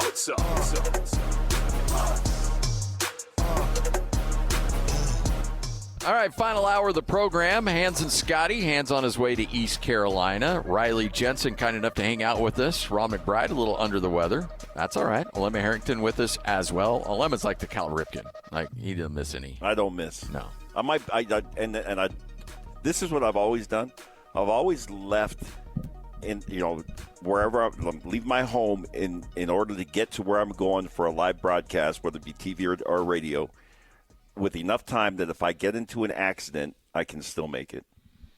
Unless it's I remember that one time that you drove to. Unless I remember that one time unless when I you break drove, my humerus in half, then I might miss the show. I remember one time you drove to Yosemite instead of Tooele. Yeah.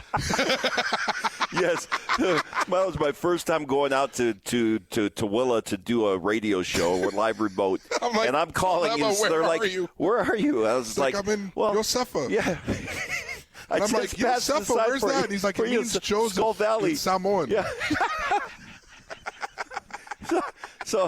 By the way, this is so long ago. This is before GPS. Yeah, that's very true. And in Hawaii, everything is a like landmark. A landmark. It's like you don't tell me what street it is. Like you tell me, it's over by the Jack in the Box over in Waimanalo, where it's by that little strip mall and got the big statue of That's Konishi. why I was so confused that you didn't make it. It's just on the left side of the south part of the Great Salt Lake, Alema. That's all I told you. I remember Jake Scott was producing, and he was dying because he's like, Alema's like, somebody give me a landmark. Yeah. Somebody give me a landmark. I saw some special on Yosemite the other day, and I was like, yeah, that does mean Joseph in Samoan. I helped put Yosemite on the map. It's a little forgotten town. Oh, man. All right, so I want to get back to this Utah game. Devon Dampier and this Utah offense, does it feel like, as a play caller, Riley, as a guy that's been around that side of the ball, and no disrespect to previous OCs, but Jason Beck really feels like he's got it dialed in. Now, again, he hasn't played a level of defense like he's going to see this weekend, but the creativity of the play calling has been super impressive. Yeah, I mean, it kind of goes along the lines of what I told you when I walked in here today. When you have a good quarterback, you are a pretty dang good offensive coordinator. Like, it's really weird how good you get at calling plays when you have a good quarterback. I think Dampier is super impressive. I think the combination of those two, with Dampier being in his second year in this offense, is a big deal. I think that helps out a lot. Look, it's going to be a tall test. These games are why you love playing in the Big 12 and why you love playing in a P4 conference, is because playing Texas Tech is a big game, and it's at 10 in the morning. I mean, what time? I don't even know how to prepare for a 10 o'clock game. I don't even remember. I remember playing back east one time, and it was like a noon game, and it felt like we were up at 8 in the morning, even though it was a noon. I mean, this is a noon game back east where you're like really are up at like 6 in the morning, getting ready, going through your pregame meetings and all that kind of stuff, and then breakfast. It's an interesting time. Yeah. Like, the time is really interesting for me. BYU's going out a day early. Does that help out? I mean, they've been there since Thursday. Usually you go out on a Friday for a Saturday game. And that's for time change and just kind of getting settled in a little bit. I think it helps to get a little acclimated. Whether it's, for, playing at sea level versus playing at altitude, or, certainly the time zone changes are a big deal. And we talked about it early. We talked about it on TV and with David James about that, 2 time zone. He loves that 2 time zone. He loves that.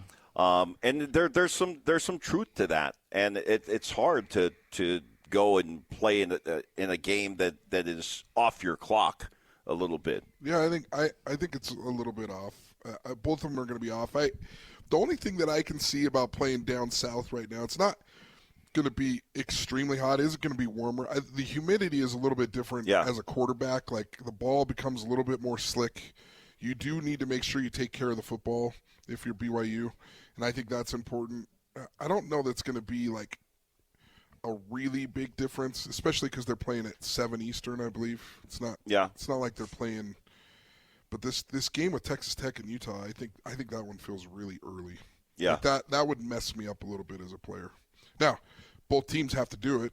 Yeah. So it's not like, it's not like both of them don't have to adjust, but just it would feel different as a player.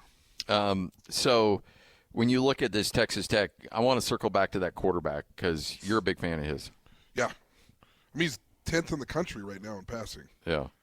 And he can sling it. He's big. He's strong.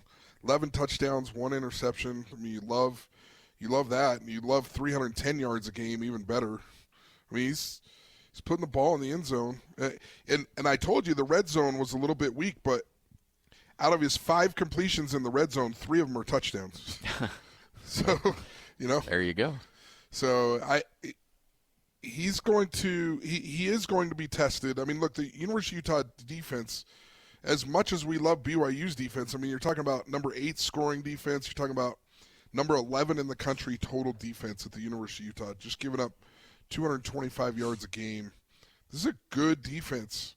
Both defenses are good, and I'm just really interested to watch this game. Like, I can't wait to watch it. Yeah. I'm only going to be able to watch like half because then I got my Little League game. Yeah. That takes over my life. But we're in the same boat. Yeah, I've got one boy's got a basketball game at 11. The other one's got a football game at 10:30. So divide and conquer on that one. Yeah, we'll be in the same boat. Right. I'll be, right. And I'm there with a camera filming my kids and probably on my phone trying to watch the game at the same time. And that's tricky. Yeah. I've seen you try and do that before. I have definitely seen you try to do that. I see Alema, where I see Alema all the time is during basketball season. Yeah. And him and his wife are like, yep. Are you going over to this one or am I? And I got the camera and this and that and the other. I just it is divide and conquer at that point. Alema doesn't seem like he's the iPhone guy too. You probably have the Canon XLR. No, he's got like some little thing with like the animal skin over the top. It's like got like a rabbit's foot on the end so that he gets the good sound. Whatever it is. It's actually called a dead cat. Oh, okay. Is that what it's called? That's what it looked like. Yeah, so I was is that right. really like the people call it that? That big furry thing that goes over your microphone. The windscreen. Windscreen. But I'm glad you got that for the indoor basketball games because you never know. You never know how windy it's going to get. Are you saying out there at South Summit? You said I was high number 4. Show? I forget. No, South. No, I forget what it's like when Riley sinks his teeth in you, man. Come on, man. It does get windy in there. Oh man! I want to mess up Alema's hair. Or mess with his dead cat. This is how Riley is, right? And he'll give me all of this hard time, and then he'll come over and say, get some good pictures of Jack. It's true. And if the wind's not blowing too hard, if you could send me a couple pictures of your nephew Jack, that'd be nice. That's so good. Oh man, when you play in like Texas Tech has played all 3 games at home. Yeah, and all 3 have been blowouts. This is the first time this team is going to hit the road, and they're walking into a hornet's nest. That the 10 a.m. kickoff and the big noon and everything that goes along with it. Utah fans are going to be ready, and in more ways than one for this one. And so when you get in that kind of environment with a team that's been pieced together via the transfer portal, and they're going to have some adversity, I'm kind of curious to see how they handle that.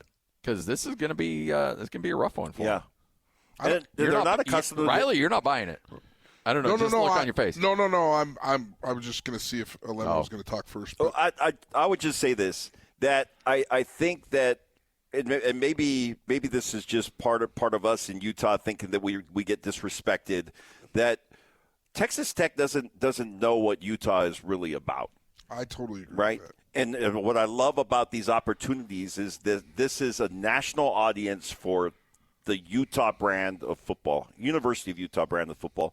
And any time that we have an opportunity to promote that on a national level, I think it's good for the state. I think one of the things that happens sometimes is people go, we played at Texas. Yeah. We played at Texas A&M, and they go, it's got what, 5,000 people in that stadium? And here's what I'll tell you. I played against Washington when I was playing 84,000 people in that stadium, and I played at Colorado with like 57.5. Colorado was 5 times louder. And when I got caught down in the Colorado lip, there's a part where it says Colorado, and it was down in that south end zone, and we were down on like our own 10, and I was trying to – dude, guys could not hear me. Yep. I could barely hear myself. This is real, yeah. And this is what happens at a stadium like the University of Utah, where it's built without a track. It's right on top of you, and these fans get loud, and you're like, I did not expect a 57,000-person stadium to get this loud and this intense. And I think that's what they're up for a little bit. And if Utah gets up early and that place is rocking and rolling, it can be. We must have had 4 or 5 false starts on that one drive. Mike Lindsay, my freaking right guard, must have jumped like 3 times. And I'm like, dude, I have barely even put my hand underneath the center. What's going on, dude? And so it does get it when it's loud. It can be hard. Now, look, they're going to practice at home, and they're going to be in their little indoor facility, and they're going to be pumping in like crowd noise and all that kind of stuff. But I do think that there's an element there of like, we're from Texas. Yeah. Dude. Yeah. Like this. You guys don't know what a loud stadium is, and then they're going to be like, whew. I mean, ask USC. Yeah. If the University of Utah gets loud when they're rocking and rolling up there. You've got BYU on the other hand. They're going to East Carolina, and their coach is like, well, we're going to get the 50,000 loud people in front of that freshman. Okay, I'm sure it's going to be loud, and I've been on that side of the country. I know that fan base. They're going to be prepared in more ways than one, too.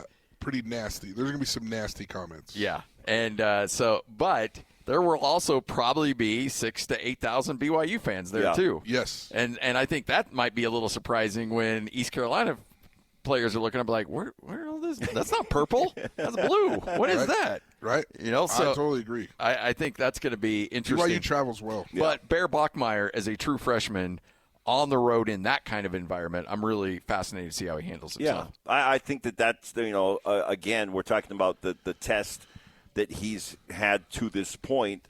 Well, there hasn't really been one yet. Yeah. So this is going to be that test. Now, I don't know what that stadium is going to be like, and if it's going to be intimidating or not, or if it's going to be loud or not, or overwhelming for him.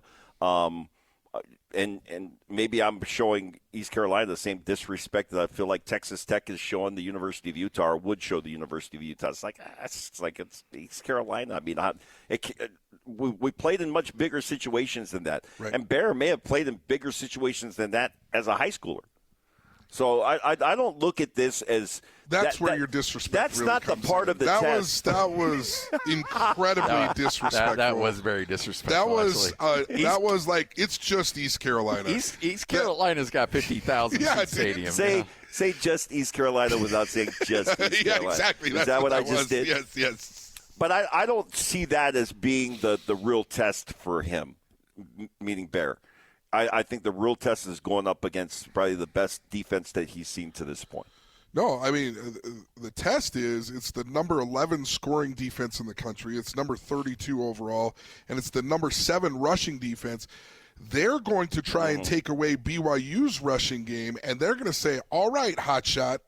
All right, mister, I got offered by everybody in the country. Let's see what you can do in the dingy, dirty South Stadium with dim lighting. And there's a bunch of guys that think they're pirates, and they're saying nasty things, and we're going to see what you can do.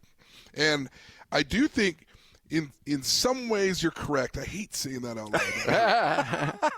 What I will say about East Carolina, though, like, that stadium is the dirty South. Like, I guarantee you there's rust on some of the seats. Yeah. And there's rust on the light fixtures. And there's a couple of lights that are not working. So I will say, so you might get underwhelmed or go, what the freak? Like, this is weird. Yeah. And then it's loud. And then you're like, well, I can't even see the fans because it's only on the field. Like, there's not lights.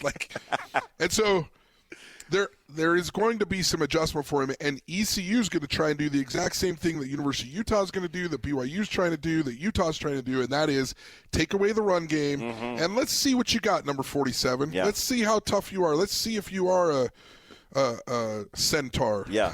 Right? Like, to see if you really are that. I haven't had a chance to chat with you in a while, Riley. Were you surprised McKay Hillstead didn't get that job? I was surprised, although I had communicated with some different coaches there that were a little bit disappointed that the competition wasn't closer. Yeah. So he just ripped that job away. Ripped it. Yeah. Ripped it. Because I think McKay was given every opportunity. I think he was given every opportunity. Yeah. And I think there was quite a few people that were surprised, even on the staff, that it didn't go a little bit different direction. And so here you are, you're with a freshman, and he's the one who's won it, and they've given him, the keys to the car, and it's time to drive. Yeah, don't grind the gears. Let's get it going. Don't put it in P for park when you're going 55. Yeah. R does not mean really fast. It doesn't mean that. Don't put it in R for race. Yeah. Tim's with us. We're live here at RGS Exteriors. By the way, I got a great Tim story. So Tim and I are both big Bronco fans, and so I was watching the game with my 14-year-old, who's a big Broncos fan, and we were about a half hour behind. And Tim sends me a text like, "I can't believe we lost that game." And at that point, Denver felt like they were in control. And then, so I had emotionally prepared myself for a loss. And then they missed the kick. And I'm like, what's Tim talking about? They just won the game. The guy missed the field goal. And then I see the flag. I was like, oh, that's what happened. So, me and my son are in the other room celebrating. I literally walk out of the TV. I'm like, bro, did you see that? Like, we're 2-0 for the first time. And then I walk back in the theater, and I'm so like, this is just last weekend. Last week, yeah. Oh, this isn't an old story. No. This happened 3 days ago. This is at Indianapolis. Yeah. So and that's a bogus thing. Look, Daniel Jones is hard to beat, guys. Okay. It was funnier when you doesn't after quit. Alema. He doesn't quit, guys. Hey, Daniel Jones does not back down to anyone. He looked like the second coming of Joe Montana in that game. I was like, who is this guy? He did look amazing when Denver's got a really good defense, but I still wonder whether that phantom leverage call was. Come on. What is that? Come Stupid. on. There's no such a thing. Yeah. And here we are in Denver. Yeah. Right here on 97.5, the KSL Sports Zone. Hans and Scotty, 97.5, the KSL Sports Zone. It is a football Friday. BYU, East Carolina, Utah, Texas Tech. Utah State welcomes in McNeese State. I'll have the call on radio. Alema will have the call on TV for that one tomorrow. Yeah, looking forward to that. You know the AD of McNeese State? I do not. Heath Schroyer. What? Oh, yeah. No wonder they played Weber State last week, and now they're playing Utah State. Yeah. Yeah, Heath Schroyer went there as the basketball coach, and then went there, and then he was in as AD, and I've had a chance to chat with him over the last few weeks. Great dude. Went from BYU to Wyoming, if I'm not. And then back to BYU. And then back to BYU, and now to McNeese. Yep. Good dude. Yeah, good dude. And you hear his name actually floating around for a lot of the open AD jobs, across the country, maybe even locally. Yeah, I wish. I don't think so, though. Yeah. I think I can confirm that one. Okay. I don't know who it's going to be. I just know it probably won't be Heath, unfortunately, because I'm a big fan of his. That's just me being selfish. Do you feel like this is possibly a trap game for Utah State? Oh, I think absolutely. Look, I don't think Utah State's at a point in this Bronco Mendenhall revival that they can take anybody for granted. Mm-hmm. And McNeese State's a team that can score a lot of points. I mean, they almost came from behind to beat Weber. They were down 21 points with 9.5 minutes left, and we're a 2-point conversion away from winning that game. Surprisingly athletic, too. Yeah. Well, I mean, when you're in the depths of Louisiana, you're going to have athletes. You are. And they had a quarterback that could throw it. The defense was timely towards the end of the game. They weren't perfect all game, but they were timely. And it's not. Listen, when you're playing in these type of games where you're playing what used to be a 1AA school, you forget that all of those players were the best players on their high school football team. And it's usually the second quarter, the third quarter where you start to really, really separate from a team like that when you're Division I. But man, you play in those games, you think you're just going to walk over them. You're like, dude, that guy just freaking loaded up on me right there. That was a good hit. That was, and then you're like, all right, I gotta get serious here. Like, yeah. You can't just mess around here, you know. And I'm sure there's an element too where these guys, they want to get noticed because they want to move up the food chain. Sure, and get paid. even more now. I would say that is a huge part of anybody playing at the FCS level. Or even the FBS level now. Yeah. FBS as well. But the FCS guys are all, thinking, okay, I need to let them know that I can play at this level because that's where I'm going next. It's not where I'm just going to stick around. I'm going to play here for 4 years or whatever the case may be. It's everybody's looking for that next step up. And so they're here to put on a show. Well, and, I mean, you look at the success that BYU's had defensively, and a lot of those are, Jacob Robinson, started at Utah State.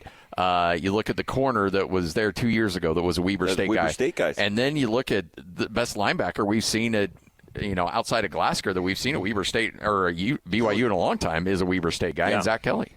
Jack Kelly. Yeah.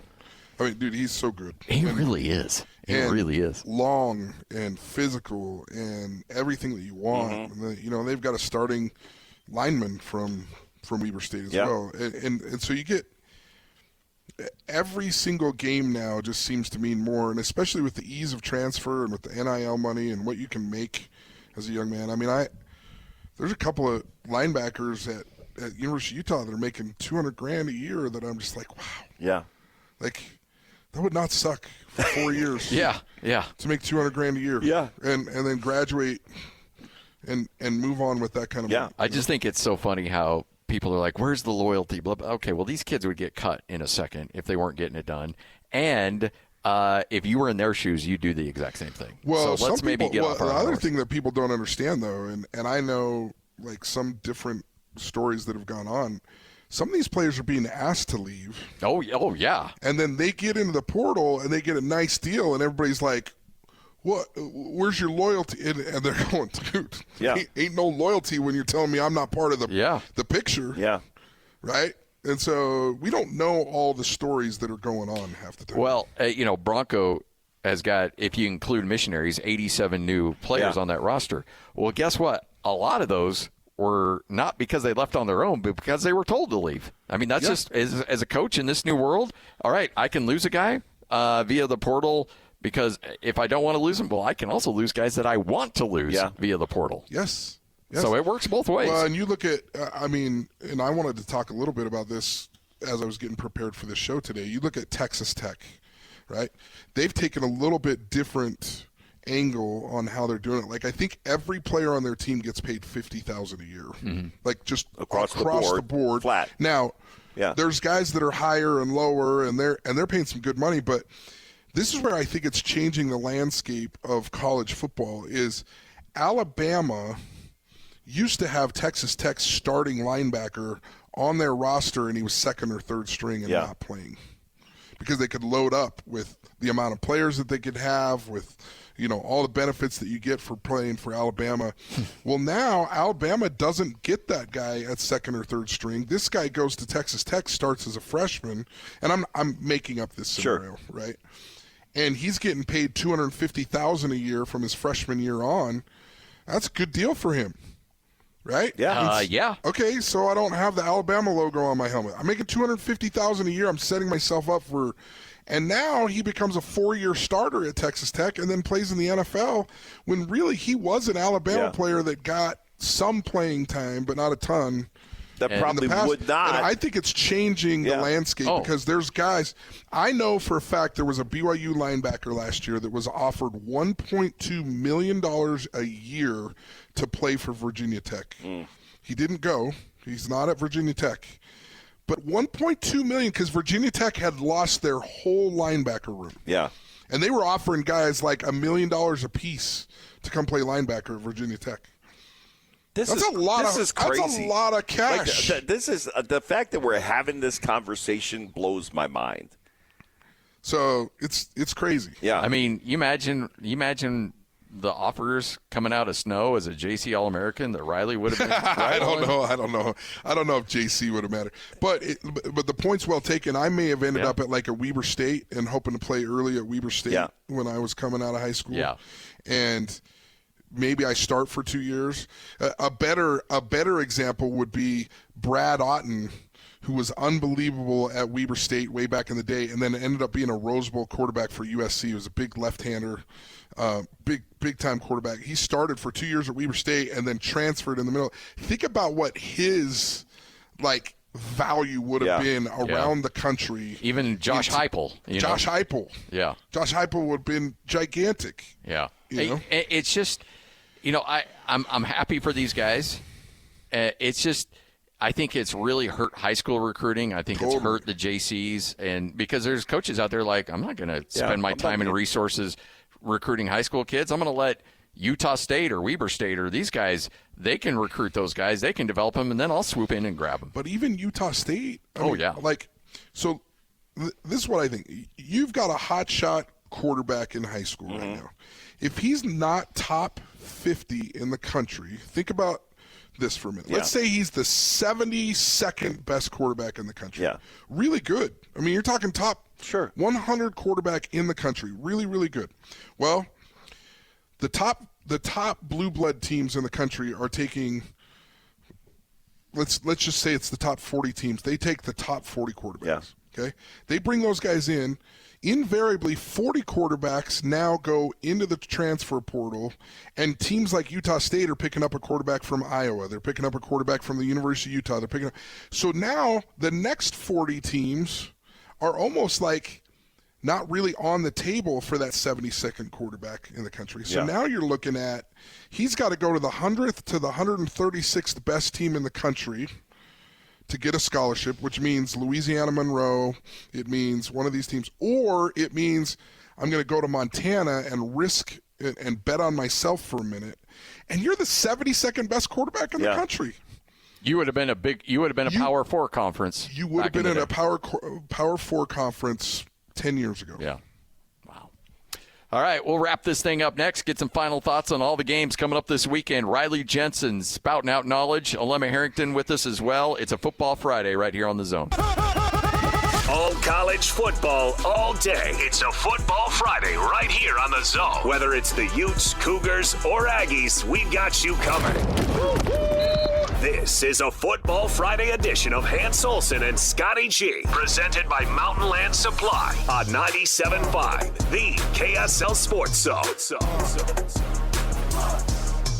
Hans Olsen, Scott Garrard, 97.5, the KSL Sports Zone. It is a Football Friday. We've got you covered from top to bottom. Hey, make sure next week to join Jake and Ben. They'll be live from 10 to noon at Belliston Jewelry in Ogden, 1155 36th Street. Belliston Jewelry, locally made for you, cherished for generations. All right, Riley, Alema, let's go through it real quick. Utah, Texas Tech. How does this go down? Utah wins by 4, 24-20. All right, Alema. Scores and everything? Yeah, that's what I'm doing. Good grief. I think that Utah wins, but I think I'm on board with what Riley's saying. It's going to be a close game. And it may be a low-scoring close game. Yeah, I think you're right on that. That's why I know some people are thinking like 35, 31. No, this is not going to be an offensive shootout. I'm going to go 24-14 Utah on that one. BYU against East Carolina coming up tomorrow. First real road game against a real opponent for Bear Bachmeier and this BYU team. Alema, you get a bat lead off here. It might be a little bit of a slow start for BYU, and BYU had a slow start against Stanford offensively. I think it might take them some time to get their feet under them with the travel and everything that's involved with this game, but I still think that BYU wins by 10. Score? I'll go with can BYU put up 35, do you think? No. No? No. All right. Then I'm going with 28. 28-17? It's not going to be 28-18, but I'm saying like by 10. But it can't be 28-18, so is it by 11? Let's go 28-17. Okay. All right? 2 touchdowns and a field goal for East Carolina. Good. I'm a big fan. I'm a big fan of Alema. I actually think I'll even go a step lower. I'm going to go 21-13 BYU. Like I think BYU's going to have a hard time offensively on the road. But that defense is lights out. You know what? The thing about BYU that I have 100% confidence in is L.J. Martin.